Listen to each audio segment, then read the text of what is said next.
Hi again, Mark here from Talking Bass. Yesterday I had the great pleasure and honour of sitting down to interview one of the most recorded and successful bass players in history, the great bearded one himself, Mr. Leland Sklar. Lee has been a super sideman to the stars for over 50 years now and has played with literally everyone. He's an absolute sweetheart of a man, and we had a lovely chat about all things bass that I'll be releasing here on the channel next week. Now, as a precursor to that interview, I thought I'd give you a glimpse into a little bit of Leland's chops and bulletproof timing with a look at one of the bass lines that he has to play on a regular basis while playing with Phil Collins. It's the huge hit song Sussudio. This line was originally a synth line, but Lee learned it and plays it in the live concerts to add a more organic feel to proceedings. This is a great example of how learning synth bass lines can push your playing because they're not written with the instrument in mind. They tend to be very odd and awkward, in terms of fingerings, and Sussudio can be really tough to keep up because of the speed and syncopated 16th note rhythms. So first let's have a listen to the main riff at the original tempo of 121 beats per minute.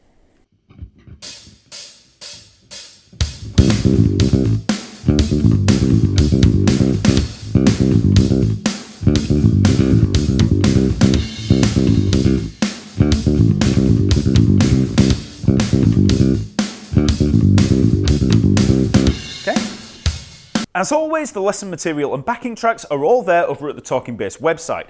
I've provided drum tracks at a few different tempos so you can build up slowly, and then while you're there, remember to check out the lesson map where you'll find over 400 other free lessons on every other bass topic imaginable. It's all systemized for ease of navigation, so just click on the link in the info below to go check it out. Okay, so let's first work through the notes that we have in here, then I'll work through the rhythms and a few of the technical problems that you're likely to encounter. So, first of all, we're in the key of C and we begin on a C, okay? So this is the final 16th note of the first beat, which I'll work through in a second. So we've got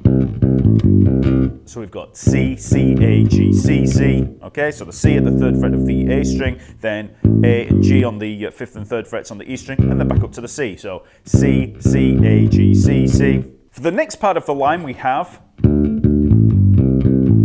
okay, so we work up to the D this time. This is the 5th fret of the A string, and then come down A, G, 5th and 3rd fret on the E string. So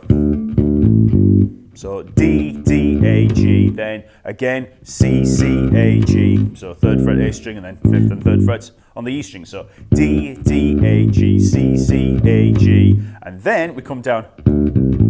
So D, C, A, G. So 5th, 3rd frets on the A string, and then 5th and 3rd frets on the E string. So all of that.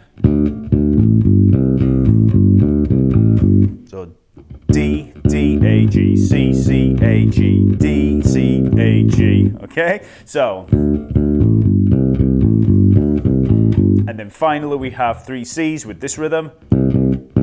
Okay, so we've got that 16th note, 8th note, 16th note rhythm on beat 4. So, all of that together, so we have 1,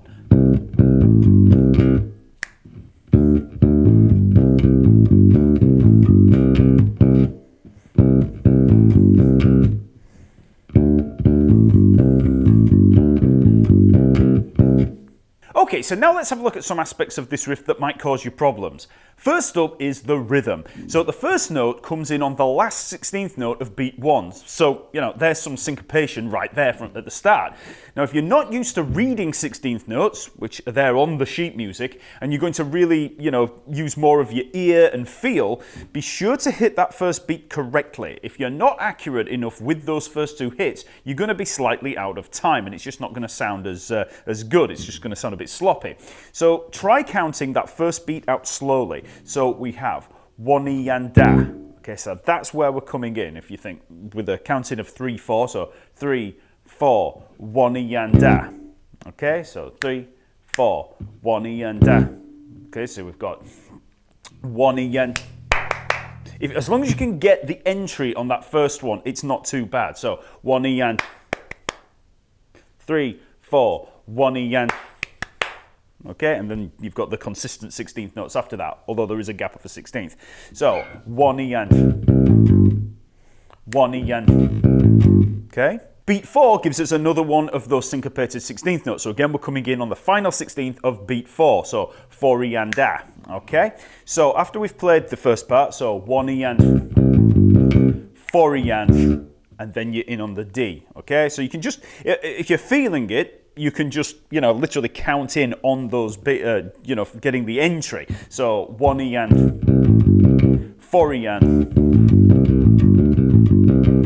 Okay, so as long as you come in correctly. So 1E and 4E and. Bar 2 is pretty much all straight 16th notes, apart from beat 4, where we have the 16th note, 8th note, 16th note rhythm, which we count slowly as 1E and A. Okay, so we're playing on 1, E, and the A. So we miss out the and. So 1E and A. Okay, or 4E and A. So 4E and A. Okay, so after we had the... there's that rhythm. So it's worth working on that rhythm in isolation so that you don't have to sit there going 1E and A, 2E and A, 3E and A, 4E and A. You'll just get the feel of it. So 1E and A. Yeah, I'm just playing it on a C there. So 1E and A. 1E and A. Okay, so that's the rhythm. So when we put it all together,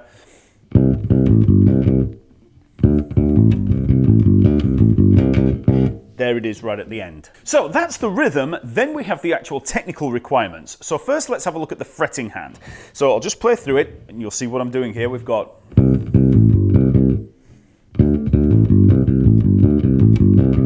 So you can see here that I'm pretty much using the first and fourth fingers, the index and the pinky, for most of it. So I'm starting on the index finger, and then I'm taking the 5th fret with the pinky. So, because most of this takes place, in fact all of it takes place on the 3rd and 5th frets. So, first finger taking the 3rd fret, and pinky taking the 5th fret. Apart from when we get to the, when we come down on the D to the A. So,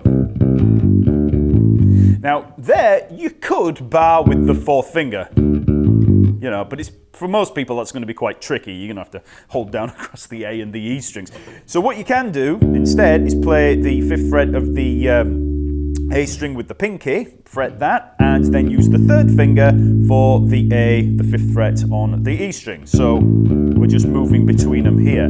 You could also, if you wanted, try just using the 1st and 3rd fingers for the whole thing. So then you're gonna, you could bar or use the 3rd and 2nd fingers, but I find it's a lot cleaner and more efficient to use the 1st and 4th fingers. Now some of you might not have much strength in that pinky, might not have been using it that much, but this is a good excuse for practicing it, okay, and building up a little bit of that strength.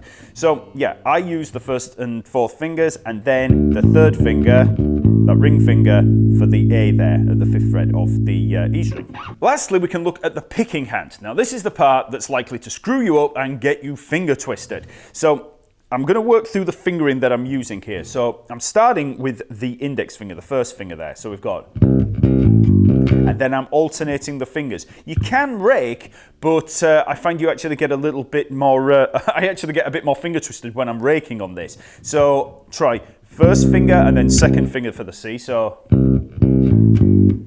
1, 2, 1, 2, 1, 2, 1, 2, 1, 2.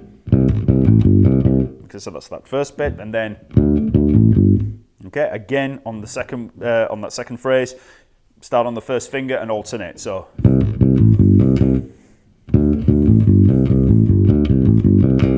okay, so you can see there that I'm alternating all the way through, but the temptation is to rake at the beginning with that. So 1, 1, and then rake down with the first one. But when you start building up speed with this, that raking and then coming back, you might find it more difficult than the alternate picking. So yeah, as a rule of thumb for this, just try alternate picking all the way through. But you will have to play really, really slow to keep track of that, because if you just go at it at full speed, you're likely to just rely on what kind of habitual way you go for it. And sometimes that will be with the rake. So if you want to practice the alternate picking of it, I would advise playing this very slowly. So, and focus on those fingers. Forget about this hand. Really focus on this.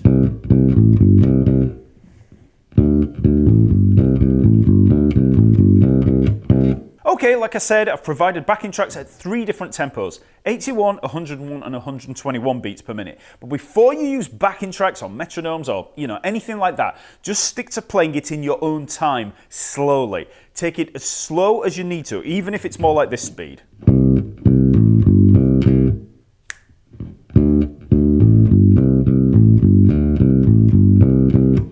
And don't worry about playing it out of time and getting things wrong. You just need to build that up, okay? So, take it slowly. So, once you feel a bit more confident, you can try through with the backing tracks. Here's the first one at 81 beats per minute.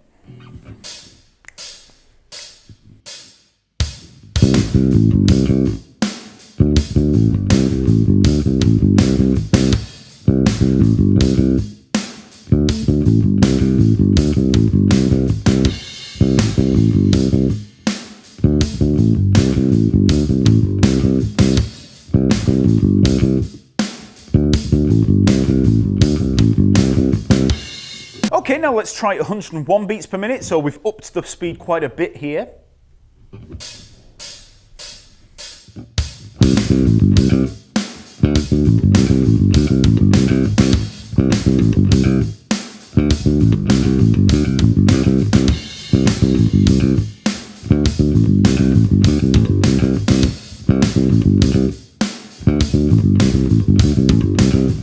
And finally, you can try full speed, 121 beats per minute.